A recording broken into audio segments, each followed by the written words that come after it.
Bhupen asked, "Oh, yes, our Kaziranga is famous for one horn rhino." એટલે ભૂપેને કહ્યું કે હા યાર, અમારા કાઝીરંગા જે છે ને અભયારણ્ય છે કાઝીરંગા, તો is a famous for one horn rhino. એટલે એમાં એમ કે એક શિંગડાવાળા જે ગેંડા છે એ બહુ ફેમસ, એના માટે જ ફેમસ છે કાઝીરંગા એમ. હવે અહીંયા જુઓ મિત્રો કે અમિત અને ભૂપેન બંને મિત્રો છે જેઓ એકબીજાના રાજ્યની વાતો કરે છે, પેલો ભૂપેન અને અમિત. તો તમે જુઓ કે આસામમાં પરિસ્થિતિ કેવી છે કે ત્યાં, અને ગુજરાતમાં કેવી છે. ગુજરાતમાં સિંહના માટે પ્રખ્યાત છે અને આસામ ગેંડાના માટે પ્રખ્યાત છે. ગુજરાતમાં સિંહનું અભયારણ્ય છે અને આસામમાં ગેંડાનું અભયારણ્ય છે. અને આપણે બંને વચ્ચેનો વાર્તાલાપ એ જોઈએ છે કે જેમાં બંનેનો વાર્તાલાપ એવું કહે છે કે it is the UNESCO world heritage site. એટલે આ જે કાઝીરંગા જે અભયારણ્ય છે ને એ યુનેસ્કો વર્લ્ડ હેરિટેજ સાઇટ કહેવાય છે. એટલે વિશ્વના એને એક વારસાગત જે જગ્યા છે કે એ સંરક્ષિત સ્થાન છે, એના માટે એને એ કરેલું છે, જ્યાં આપણે યુનેસ્કોએ સર્ટિફાઈ કર્યું છે કે ભાઈ એ વસ્તુ એ આ જગ્યા બીજી કશે જગ્યા આવું સ્થાન નથી, એ વારસાઈ સ્થાન. It has elephants. એમાં શું છે તો કે ભાઈ એમાં હાથીઓ છે, વાઇલ્ડ બફેલોઝ, એમાં જંગલી ભેંસો પણ છે, એમ કે બધા ઘણી બધી ભેંસો છે, અને સ્વામ્પ ડિયર અને જથ્થાબંધ હરણ, એટલે ઘણા બધી મોટી સંખ્યામાં હરણોની સંખ્યા છે. એમ કે next week some of us from our school are going to camp in Kaziranga. હવે આવતા થોડે છે ને અમારી સ્કૂલમાંથી અમારામાંથી કેટલાક વિદ્યાર્થીઓ અથવા આપણા મિત્રો એમ કહીએ ને, આપણા next week some of us from our school are going to camp in Kaziranga. કાઝીરંગામાં કેમ્પ કરવાના છે. એમ કે we will see elephants and other animals. તો અમને ત્યાં શું જોવા મળશે તો કે ભાઈ ત્યાં હાથી અને બીજા પ્રાણીઓ જોવા મળશે અમને. Amit said, will it be a real camp? તો અમિતને થોડી શંકા થાય કે અમિત કે ખરેખર તે ખરેખરો કેમ્પ હશે કે એમ, કે ભાઈ will you stay in tents and Cook your own food? ભાઈ તમે ત્યાં ખરેખર તંબુમાં રોકાશો કે ભાઈ ને ખરેખર પોતાનું એટલે જમવાનું પણ પોતે જાતે બનાવશો કે, એવું પૂછે છે. Bhupen said, yes we will. હા અમે એ રીતના કરીશું કે અમે કેમ્પમાં એટલે ટેન્ટ બનાવીને રહીશું, જમવાનું પણ જાતે બનાવીશું, એ રીતના વાતો થાય છે બંને વચ્ચે. કેન યુ જોઈન અસ? તો અમારા સાથે જોડાઈ શકે? Amit sad, yes. અમિત કહે હા ભાઈ, વાય નોટ, કેમ નહીં, મને શું વાંધો, હું પણ જોડાઈશ. It will be a memorable experience for me. અલા એ તો મારા માટે પણ એક સ્મરણીય અથવા ભૂલાય નહીં એવું એક અનુભવ રહેશે મારા માટે. મારી હું મેમરી રહે એમ કે યાદગીરી રહેશે મારી હો, એવો યાદગાર અનુભવ થઈ જશે મને હો. Bhupen said, we will enjoy the trekking. આપણે ટ્રેકિંગ પણ કરશું. ટ્રેકિંગ એટલે તમે જુઓ કે પર્વત પર જ્યારે આપણે ઉપર ચઢાણ કરવાની જે પ્રોસેસ છે અથવા પર્વતારોહણ જે આગળ વધે ને એને ટ્રેકિંગ કહેવાય. પર્વત ચડવું એક process. We will sing, dance and enjoy the bonfire.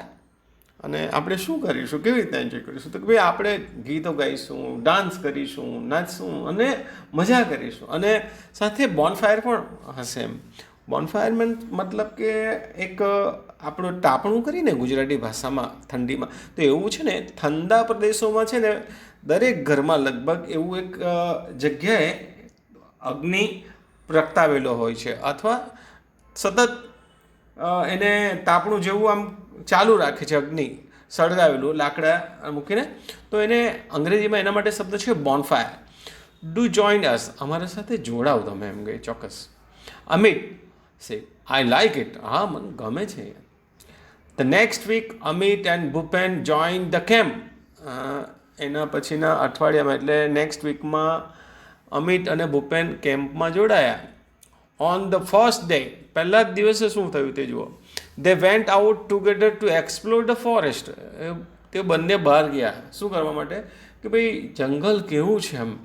તો પહેલાં કોઈ દિવસ જંગલમાં કાયમ દરરોજ થોડા જતા હોય, તો આપણે જે જઈએ તો દેટ ઇઝ એ લોકો બંને ભેગા થઈને ગયા બહાર કે કેવું કેવું છે, દુનિયા કેવી છે, જંગલ કેવું છે આમ આપણે જોવા માટે. They saw many birds, insects and animals. તે લોકોએ શું જોયું બંને મિત્રોએ? તો કે ભાઈ તેમણે ઘણા બધા પક્ષીઓ જોયા, જીવજંતુ જોયા અને પ્રાણીઓને જોયા. During the night they lost their way, but soon they got back on track.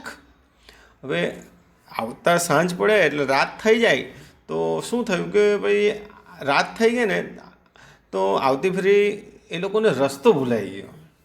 હવે જંગલમાં તો એવું ને કે ભાઈ આપણને થોડી એટલી બધી ખબર હોય કે ભાઈ આ જ રસ્તે તે અહીંયા આપણે જ્યાંથી આવેલા ત્યાં પહોંચી જઈશું. તો એ લોકોને રસ્તો ભૂલાઈ ગયો એટલે ચૂકી ગયા. તો સદનસીબ શું થયું કે એ લોકોને તરત જ પાછો રસ્તો મળી ગયો અને ત્યાં જ્યાં હતા કેમ્પ ત્યાં પાછા પહોંચી ગયા. Those moments were really thrilling for them. અને એ જે ક્ષણો હતી એ લોકોના માટે તે ખરેખર રોમાંચિત કરી નાખે એવી. કારણ કે ક્યારેક આવી બિહામણી પરિસ્થિતિ પણ આપણને એ ક્યારેય ભૂલાતી નથી. આપણા જીવનમાં આવું બને, દરેકના લગભગ જીવનમાં આવું કંઈક ને કંઈક કોઈક ને કોઈક વાર આવું બની શકે અને બનતું હોય છે. ઓન ધ સેકન્ડ ડે, બીજા દિવસે શું થયું? It was late in evening. હવે સાંજ થઈ ગયા અને લગભગ સાંજના પણ ઘણું લેટ જેવું એમ કહી ગયા. The boys were a long way. એટલે એ છોકરાઓ કેમ્પથી નીકળી ગયા અને ઘણા આગળ નીકળી ગયા, એમ ઘણા દૂર સુધી પહોંચી ગયા. They were walking along the Brahmaputra river. હવે એ લોકો જે આગળ વધી રહ્યા હતા તે બ્રહ્મપુત્ર નદીના કિનારા પર આમ સાથે સાથે એ લોકો આગળ વધી રહ્યા ચાલી રહ્યા હતા. દે food here the cries of animals all around dam. અને એ લોકોને શું સંભળાતું હતું? એ લોકોએ શું સાંભળ્યું ખબર? હવે રાતનો ટાઈમ હોય તો રાત્રે બધા પ્રાણીઓ પશુઓ રૂડન કરે કે આમ ઊંકારા ભરે કે આમ આપણને ધ્રુજાઈ નાખે એવો અવાજ આવતો હોય. તો એ અવાજ બેહામણો ધ્રુજાવી નાખે એવો અવાજ એ લોકોને સાંભળવા મળ્યો. એટલે કે એ લોકોએ સાંભળ્યું Bhupendra walk fast. Bhupen said walk fast. અલા ભાઈ જલ્દી ચાલો. We must get to the camp quickly. આપણે ઝડપથી કેમ્પ સુધી પહોંચવું જોઈએ, કેમ્પ પર પહોંચવું પડે.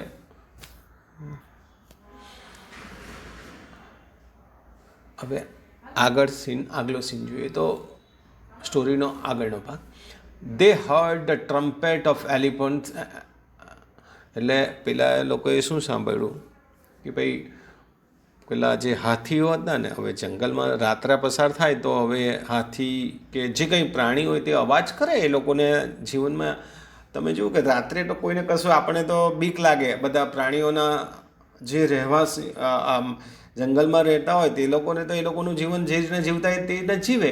અને એ લોકો તો હાકોટા આમ પાડે, અવાજ કરે ને આમ એવું એ લોકોની રીતના ત્રાડ પાડે દરેક પ્રાણી પોતપોતાના રીતે. તો એવું સાંભળતા અને એ હાથીનો અવાજ આવતો હતો એવી રીતના. Amit was excited. અને અમિત એ સાંભળીને થોડા એમ એક્સાઇટ થઈ ગયો, એમ આનંદિત કે રોમાંચિત થઈ ગયો. Amit sad in an excited boy. હા જરા ઉત્સાહમાં આવી જાય ને આનંદમાં આવી જાય. અને એણે શું કહ્યું? Do you think we will C any elephants? પહેલાં એના મિત્રને પૂછ્યું કે ભાઈ તને એવું લાગે છે કે આપણને કોઈ પ્રાણી જોવા મળશે અથવા હાથી જોવા મળશે, હાથીઓ જોવા મળશે? Bhupen said wait. એટલે ભૂપેન્દ્ર કહ્યું કે ભાઈ હા તું રાહ જોઈને જરાક જરાક ઠોક જોજે હમણાં. Suddenly Bhupen stopped and held up his hand. એકાએક શું થયું કે ભૂપેન અટકી ગયો એમ અને એના હાથ પકડી લીધો. કોનો? પેલા ફ્રેન્ડ. અને હેલ્ડ અપ હિઝ હેન્ડ. જોજે હા હવે શું થાય તે જોજે હવે. દે સ્ટૂડ સ્ટીલ એન્ડ લિસન. એ લોકો એકદમ સ્થિર ઊભા રહી ગયા અને જે અવાજ આવતો હતો એ સાંભળ્યો. ઠમ ઠમ ઠમ. હવે આવો અવાજ કોને આવે તે આપણને ખ્યાલ આવે છે કે ઢમ ઢમ કે ઠમ ઢમ. જબરજસ્ત અવાજ ક્યારે આવી શકે? A big animal was coming towards them. અને એક મોટું પ્રાણી એ લોકો તરફ આવી રહ્યું હતું. એ મોટું પ્રાણી કોણ હોઈ શકે આપણને ખ્યાલ આવે.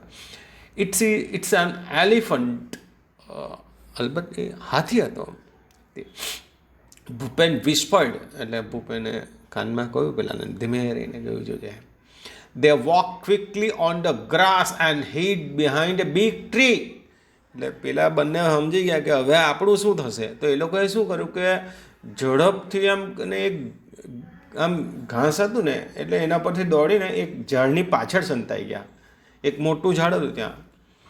એ big black creature with white tusk, thick legs, big ears, small eyes, a long trunk was coming towards them. એટલામાં શું થયું? એક બિગ બ્લેક ક્રિએચર. એ બ્લેક ક્રિએચર એટલે એક કાળું પ્રાણી. એટલે કાળું પ્રાણી એટલે કયું? હાથી. જે કાળું હોય છે હાથી. With white tusk. એના દાંત કેવા હતા? વ્હાઇટ. હવે તમને એ વસ્તુની ખબર હોવી જોઈએ કે મેલ ફિમેલ જે હાથી હોય ને તેમાં મેલ જે હોય ને તેના જ એવું કહે છે એના આ દાંત હોય છે આવા. Thick legs. અને પગ કેવા? જાડા એકદમ થાંભલા જેવા. આપણે જોઈએ આપણને ખબર છે, આપણે વાર્તાઓમાં પણ સાંભળ્યું છે કે હાથીના પગ કેવા હોય? Big years. અને એના કાન કેવા હોય? મોટા. આંખ કેવી હોય? Small eyes. નાની ઝીણી ઝીણી આંખો. એ લોંગ ટ્રંક. અને એની સૂંઢ કેવી? એકદમ લાંબી હતી એમ કે. અને એ બધા trunk was long trunk was coming towards them. અને એ આ બાજુ આવી રહ્યું હતું. It was coming closer and closer. અને એ પાછું વધારે ને વધારે નજીક આવતું ગયું એમ આવતું હતું. Amit said, Bhupen it's an elephant. એટલે અમિતે ભૂપેનને કહ્યું એટલે હાથી છે કે આ? એને થોડી શંકાઓ જાય કે એણે કોઈ દિવસ જોયેલું નહીં હોય તો એવું બને ને. કદાચ શક્ય છે ભાઈ. What a big creature it is. ઓલા કેટલું મોટું પ્રાણી છે એમ કહે છે. I can't believe it. હું તો માની જ નથી શકતો યાર. It's a dream. ઓ આ તો સ્વપ્ન છે જાણે. It's a dream. I have never seen a living elephant in my life. એટલે મેં મારા જીવનમાં કોઈ દિવસ જીવંત હાથી જોયો જ નથી એમ કે. Can I C it from very near. હું એકદમ નજીકથી એને જોઈ શકું એમ કે એણે પૂછ્યું. તો ભૂપેન સે please keep distance from the elephant. ભાઈ તું મહેરબાન કરે છે ને હાથીથી થોડું અંતર રાખ, દૂર રહે, એકદમ નજીક નહીં જવાનું. Bhupen was worried. ભૂપેનને ચિંતા થઈ કે યાર આ પાછું કંઈ નજીક ગયો ને કંઈ એમ તેમ થયું તો મોટી મગજમાંથી ઊભી થાય ભાઈ. એટલે કે કંઈક મુશ્કેલી ઊભી થાય. There was a large elephant about 30 feet અવે. અને લગભગ 30 ફૂટનું અંતર હશે એ લોકો વચ્ચે. અને એક મોટો હાથી પેલો આવતો હતો તે જોયો. He is angry. Bhupen whisper. એટલે ભૂપેનને ખબર પડી ગઈ તું ચૂપ રે, જરાક પણ અવાજ નહીં કરતો. હે આ બહુ મોટો હાથી છે, બહુ મોટો હાથી છે આ. એટલે the elephant heard their voices. હવે આ હાથી એ આ બંનેનો જે અવાજ આવતો ને તે સાંભળી લીધો. એવું કહેવાય છે કે ભાઈ હાથીની સુગંધ અથવા જે આ જે નાક હોય ને બહુ જ પાવરફુલ. એમ કે 1-2 કિલોમીટર કે 4-5 કિલોમીટર દૂરથી પણ એ સૂંઘી લે કે આ વસ્તુ છે. એની ઘ્રાણેન્દ્રિય બહુ જ પાવરફુલ હોય છે. અને કાન પણ બહુ પાવરફુલ હોય છે કદાચ. તો હવે કુદરત છે ભાઈ, કુદરતમાં હાથમાં છે બધું. તમે જુઓ કે પ્રાણીઓમાં માણસ જેવું માઇન્ડ નહીં હોય, પણ એ લોકોની પાસે કોઈ ને કોઈ એવી શક્તિ હોય જેનાથી એમનું જીવન ધબકતું રહે છે. હવે the elephant heard their voices, he smell them, અને એણે એની શ્વાસ પરથી પારખી લીધું કે અહીંયા કોઈ છે કે. 2. He put his long trunk up in the air and trumpeted loudly. એટલે એને એવી ખબર પડે ને કે અહીંયા કોઈ છે, એટલે એણે શું કર્યું, એની લાંબી જે સૂંઢ હતી તે ઉપર આમ ઉઠાવી અને પછી એનાથી આમ ઊંકારા વાળા એમ એના ગુસ્સામાં અવાજ કરવા લાગ્યું. Bhupen and Amit could not move a bit. હવે એવામાં ભૂપેન અને અમિત જરાક પણ હલી પણ નહીં શક્યા. હવે કંઈક હલવા જાય ને કંઈક ખબર પડે ને મારી બેસે તો. Bhupen was afraid. ભૂપેન ગભરાઈ ગયો હતો. But Amit wasn't. અમિત ગભરાય ન હતો. He was enjoying himself. હવે અમિત એ તો એની જાતને બહુ મજા, એને તો બહુ મજા પડી રહી હતી. ત્યાર પછી શું થાય છે તે જુઓ કે સ્લોલી ધ એલિફન્ટ કેમ ટુવર્ડ્સ ધેમ. ધીમે ધીમે પેલો હાથી એમની નજીક આવ્યો. નાવ હી વોઝ 25 feet અવે. હવે ખાલી 20 ફૂટ જેટલો એમનાથી દૂર હતો. He was shaking his head in anger. હવે હાથી ગુસ્સામાં હતો, એટલે એનું આમ માથું હલાવી રહ્યો હતો કે હવે આ લોકોનું કંઈ ને કંઈ કરી નાખવું. હવે ગુસ્સામાં માણસ શું કરે, કંઈ કહેવાય નહીં, આ તો પ્રાણી છે. તો he is going to attack us. Bhupen whisper to Amit. Bhupen અમિતને કહ્યું કે ચોક્કસ એ આપણા પર હુમલો કરવાનો. એને ખાતરી થઈ ગઈ, કારણ કે હાથી ગુસ્સામાં હતો. ભાઈ વી મસ્ટ ડુ સમથિંગ. આપણે હવે કંઈક તો કરવું જ જોઈએ, કરવું જ પડે, નહીં તો આપણું કંઈ ને કંઈ શું થઈ જાય નક્કી નહીં ભાઈ. Bhupen pulled out A bag brown paper bag from his pocket. હવે ભૂપેને એની પાસે એક બેગ હતી ભાઈ બ્રાઉન, તો એમાંથી કંઈક કાઢ્યું. પુલ્ડ આઉટ એ બિગ બ્રાઉન પેપર. હવે બ્રાઉન પેપર ક્યાં હશે તેની પાસે, તો એણે એમાંથી કંઈ કાઢ્યું પોકેટ માટે, એના બેગ ફ્રોમ હિઝ પોકેટ, એના ખિસ્સા માટે.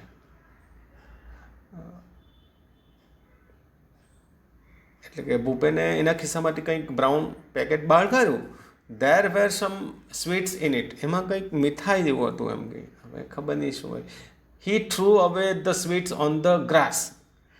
એણે એ જે સ્વીટ્સ હતી અથવા એ જે હતી ને મીઠાઈ, તે કંઈ એમ કે ઘાસમાં ફેંકી.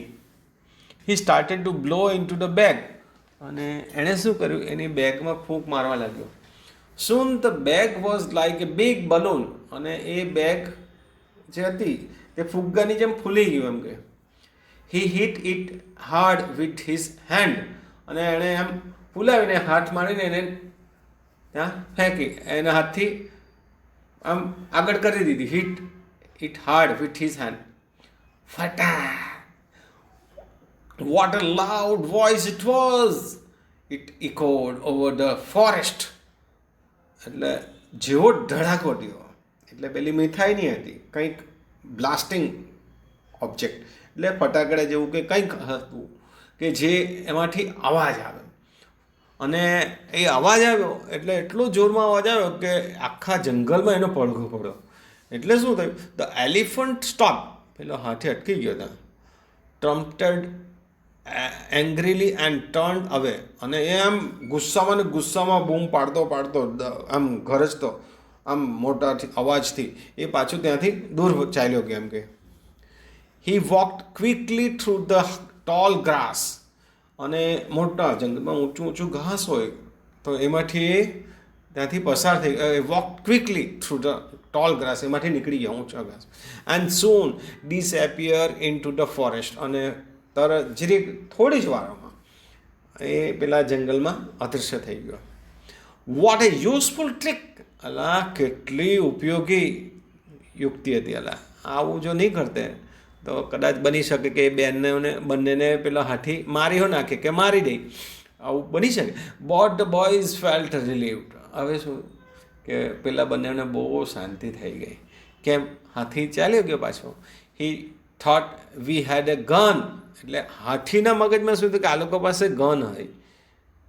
સેડ ભૂપેન. ભૂપેને એવું કહ્યું, લાફિંગ સોફ્ટલી, અને આમ હસવા લાગ્યો, આમ સોફ્ટલી મલકાયો, એમ જેને કહીએ ને આપણે. હવે આપણે કોઈને ઉલ્લુ બનાવીએ તો શું થાય, આપણે બંને આપણા જે મિત્ર અને આપણે એ કોઈને ઉલ્લુ બનાવીએ ત્રીજા પક્ષને, તો આપણે પછી મલકાય ને કે જોઈને આપણે એટલે ઊંધું બોલાવી. આપણી પાસે ખરેખર ગન નહીં હતી તો પણ આપણે એને ગન એવું અને મગજમાં ઠસાવી દીધું કે એ ભાગી ગયો. અહીંયા માણસની જગ્યાએ હાથીને લઈ લો, તો હાથીને પણ એવું થયું કે આ લોકો મને મારી નાખશે એવું લાગે, એટલે ભાગી ગયો ટૂંકમાં. Yes said Amit. હા, ખરેખર અમિતે એવું કહ્યું. They walk towards the camp, અને તે લોકો કેમ્પ તરફ ચાલી નીકળ્યા. After some times Bhupen said, અને ત્યાર પછી ત્યાં પહોંચ્યા પછી ભૂપેને કહ્યું, look those are the lights of our camp. જો આ આપણા ટેન્ટની લાઇટ્સ છે. What thrilling experience it was. ઓહો, કેવો રોમાંચિત અનુભવ હતો. આહા. તો મિત્રો અહીંયા જુઓ કે આ બે મિત્રો છે, અમિત અને ભૂપેન, એ બંને વચ્ચે જંગલમાં કેમ્પ કરવા અને જંગલ વિશે જે જાણકારી મળે છે એ લોકોને, અને ફરવાનું અને વગેરે, તે એક આહલાદક અનુભવ લાગે આપણને. અને એવું આપણને પણ મન થાય કે આપણે પણ કોઈ દિવસ જંગલમાં જઈએ અને જંગલ શું છે, પક્ષીઓ શું છે, પ્રાણીઓ શું છે, એમનું જીવન કેવું છે તે જાણવાનો, અને ખાસ કરીને આપણને પણ જંગલનો આનંદ માણવાનું મન થાય એવો છે. તો મિત્રો અહીંયા વી વિલ સ્ટોપ.